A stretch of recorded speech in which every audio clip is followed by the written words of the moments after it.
ఓం శ్రీ గణేశాయ నమః. ఓం శ్రీ విష్ణురూపాయ నమః శివాయ. నమస్కారం అండి. ద్వాదశ రాశి వాళ్ళ 2024 సంవత్సరం రాశి ఫలితాలు ఎలా ఉందో తెలుసుకునే ప్రయత్నం చేద్దాం. దానికన్నా ముందు ఎవరైతే ఈ వీడియోని చూస్తున్నారో లైక్, కమెంట్, షేర్ చేయండి. జనవరి మాసం నుంచి డిసెంబర్ మాసం వరకు ఈ యొక్క మెయిన్ 4 గ్రహాలు ఏదైతే ఉందో రాహు, కేతు, గురు, శని, ఈ యొక్క మార్పులు ఏదైనా ఉందా, వాటి ద్వారా మనకి ఏదైనా ఈ యొక్క రాశుల వాళ్ళకి మార్పు ఏమైనా కనిపిస్తుందా అనే తెలుసుకునే ప్రయత్నం చేద్దాం. ఇక్కడ ముందుగా ఈ యొక్క గురువు గారు అంటే 2024 మే మాసంలో 1వ తేదీ నుంచి గురువు మేషం నుంచి వృషభానికి వెళ్ళి సంచారాన్ని ప్రారంభం చేయబోతున్నారు. శని మాత్రం కుంభరాశిలోనే సంచారం, రాహువు కూడా మీనరాశిలో సంచారం, కేతువు కన్యా రాశిలో సంచారం. అంటే గురువు గారు మాత్రమే ఈ ఒక సంవత్సరంలో అందులోన మే 1వ తేదీ నుంచి ఈ ఒక వృషభానికి వెళ్ళి సంచారాన్ని ప్రారంభం చేస్తున్నారు. ఏదైతే గురుగ్రహ మార్పు ఉందో ఈ మార్పు వలన ఏ రాశుల వాళ్ళకి గురుబలం రాబోతున్నది, ఏ రాశుల వాళ్ళు గురుబలం లేకుండా ఉంటున్నారు, వాళ్ళు ఎలాంటి నియమాలు, చిన్న చిన్న పరిహారాలు పాటించుకోవాలి అని ఈ ఒక వీడియోలో చెప్పుకుందాం. అంటే ప్రతి ఒక్కరు కూడా ఎవరైతే గురుబలం లేదో, అంటే మే తర్వాత గురుబలం లేదో ఆ రాశులు ఎవరైతే ఉంటున్నారో వాళ్ళకి నేను కొద్దిగా పరిహారాలు చెప్పడం జరుగుతుంది. అవి ఇప్పటి నుంచే మీరు చేసుకుంటూ వెళ్తే మే 1వ తేదీ నుంచి ఇబ్బందులు రాకుండా కొద్దిగా మీకు పాజిటివ్నెస్ ఉండడానికి ఛాన్సెస్ ఉంటుంది. ప్రేక్షకులకి రాశి ఫలితాల ఒక ఫలితాంశాలు చెప్పుకునే ముందు మీకు స్వజాతకం అని ఉంటుంది. స్వజాతకము అంటే మనం పుట్టిన డేట్ ఆఫ్ బర్త్ టైమింగ్స్ కోసం, అంటే టైమింగ్స్కి ఏ లగ్నం వచ్చింది, ఆ లగ్నం నుంచి ఏ దశాభుక్తులు జరుగుతున్నాయి మన జాతకంలో, అవి గనక బాగున్నట్లు గనక అయితే పెద్దగా రాశి ఫలితాలు పట్టించుకోవాల్సిన అవసరం లేదు. తర్వాత ఈ రాశి ఫలితాలు ఎలా అంటే ఒక చిన్న ఎగ్జాంపుల్స్ చెప్తానండి. మనము భోజనం చేస్తాము, పక్కన మ్యాంగో పికల్ లాంటిది అంటే పచ్చడిది మనము పెట్టుకుంటాం యాక్చువల్లీ.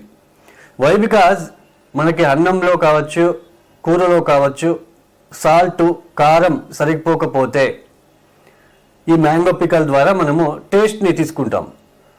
ఇక్కడ భోజనం అంటే లగ్న కుండలి అండి, మ్యాంగో పికల్ అనేది రాశి ఫలితాలు.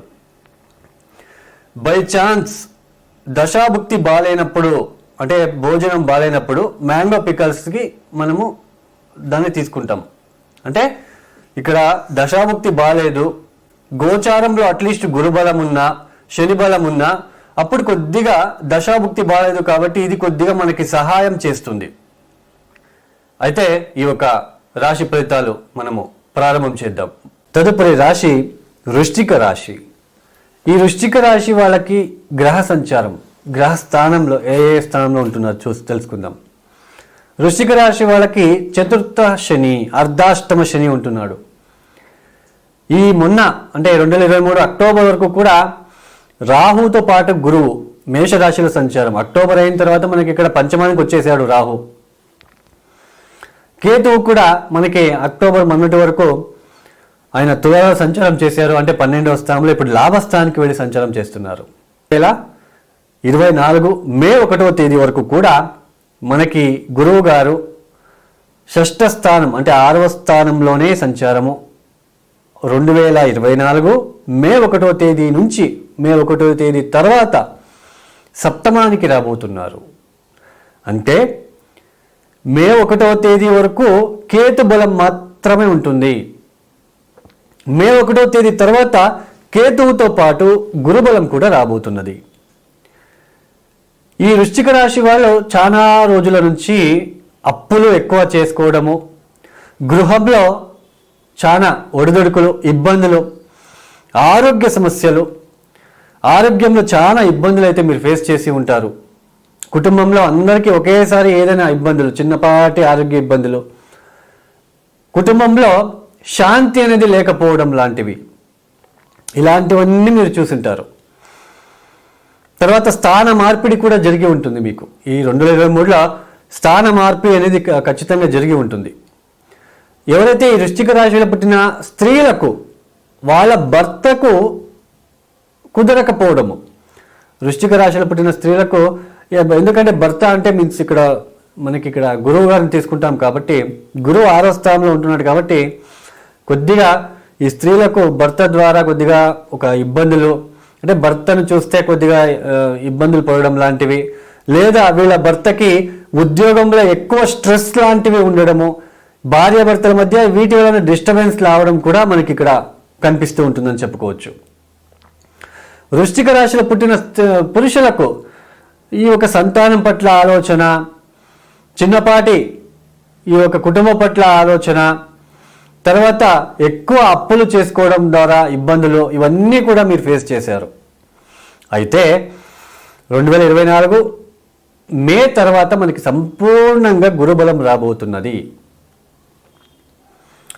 పంచమ స్థానంలో కూడా రాహు ఉంటున్నాడు. సంతానంకి విషయంలో స్టమక్ రిలేటెడ్ ఇష్యూస్ ఇవన్నీ కూడా రావడానికి అవకాశం ఉంటుంది. అయినప్పటికీ మే 1వ తేదీ తర్వాత ఎప్పుడైతే గురువు ఒక మార్పిడి అనేది జరుగుతుందో ఇక్కడ వీళ్ళకి సంపూర్ణమైన గురుబలము, సంపూర్ణమైన కేతు బలము. ఇన్ని రోజులు ఏదైతే ఈ వృశ్చిక రాశిలో పుట్టిన స్త్రీలకు ఏదో భర్తకి చాలా వర్క్ ప్రెజరు, ఉద్యోగంలో చాలా ఒత్తిడి ఉంది, దీని వలన కావచ్చు భర్త చేసే కొన్ని పనులు నచ్చకపోగా వీళ్ళకి కొద్దిగా ఇబ్బందులు ఏదైతే పడ్డారో ఈ మే 1వ తేదీ తర్వాత ఆ ఇబ్బందులన్నీ తొలగిపోతాయి. వీళ్ళ భర్తకు కొద్దిగా ఈ ఒక ఉద్యోగం విషయంలో చాలా అభివృద్ధి రావడానికి, ప్రమోషన్లు రావడానికి కూడా అవకాశాలు ఉంటాయని చెప్పుకోవచ్చు. తర్వాత మనకి ఇక్కడ ముఖ్యంగా వృశ్చిక రాశిలో పుట్టిన పురుషులకి కూడా సంపూర్ణమైన గురుబలము, పురుషులు స్త్రీలకి ఇద్దరికి కూడా పెళ్లి కాని వాళ్ళకి పెళ్లి అయ్యే అవకాశాలు ఉంటాయి. సో మంచి శుభ ఫలితాలు రాబోతున్నాయి. గురువు గారు దృష్టి మే 1వ తేదీ తర్వాత ఎక్కడెక్కడ ఉంటుంది, పంచమ దృష్టితో మీ రాశి నుంచి లాభస్థానమైన అంటే ఇక్కడ కన్యా రాశిని చూస్తున్నాడు. కొత్త కొత్త మిత్రుల ద్వారా మీకు లబ్ధి పొందుకోవడము, మంచి ఆర్థిక ఆదాయం పెరగడము, సో ఇటువంటివన్నీ మంచి ఫలితాలు వస్తాయని చెప్పుకోవచ్చు.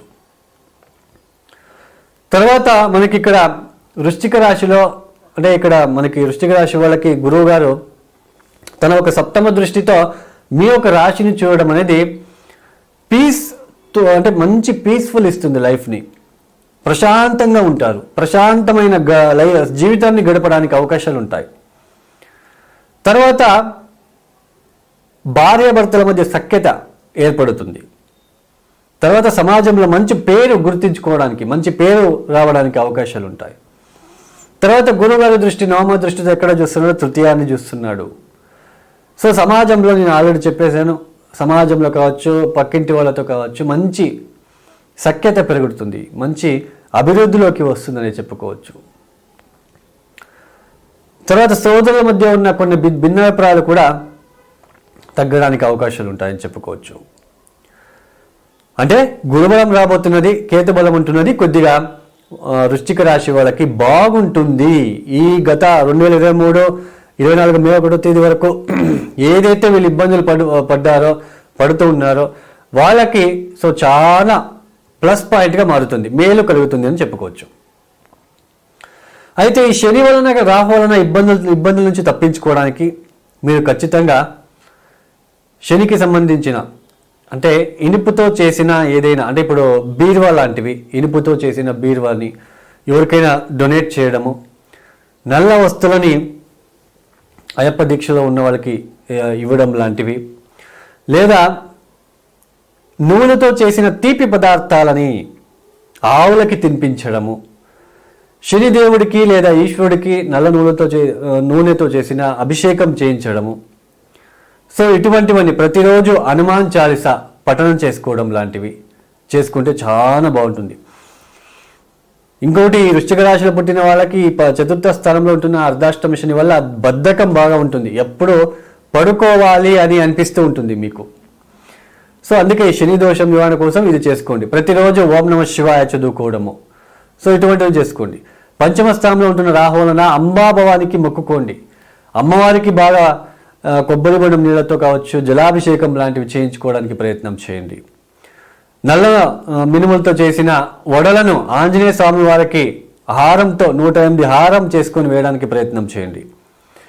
గురువు గారి ఆశీస్సులు దొరకడానికి ప్రతి గురువారం కూడా ఈ యొక్క మీకు నచ్చిన గురుగ్రహ అథవా గురు దేవతలకి దత్తాత్రేయ కావచ్చు, షిరిడి సాయిబాబా కావచ్చు, దక్షిణామూర్తి కావచ్చు, సో ఇలా టెంపుల్కి వెళ్ళి దర్శనం చేసుకోవడానికి ప్రయత్నం చేయండి.